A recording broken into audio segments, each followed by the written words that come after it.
Alors commençons par le commencement. L'article 1858 permet d'engager la responsabilité indéfinie des associés dans les sociétés civiles.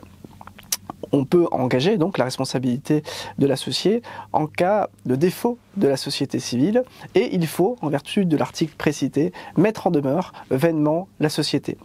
En l'occurrence, un créancier n'étant pas payé par la société, a agi directement envers l'un d'entre eux et s'est vu opposer une fin de non-recevoir en première instance puisqu'il n'avait pas formellement mis en demeure le premier débiteur de s'exécuter avant d'avoir agi directement envers les associés.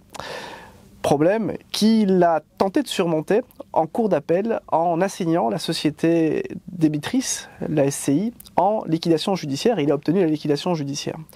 La question était donc de savoir si cette liquidation judiciaire était un élément nouveau qui pouvait, en cour d'appel, justifier qu'il déclarât sa créance, et cette déclaration de créance vaut, on le sait depuis une jurisprudence constante, mise en demeure vaine et infructueuse de s'exécuter.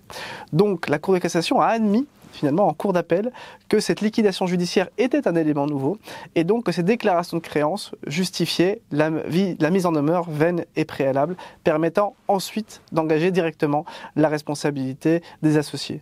C'est une jurisprudence qui est intéressante et qui permet justement aux créanciers lésés de comprendre le chemin de croix qui est le sien pour obtenir la possibilité d'exécuter les associés d'une société civile.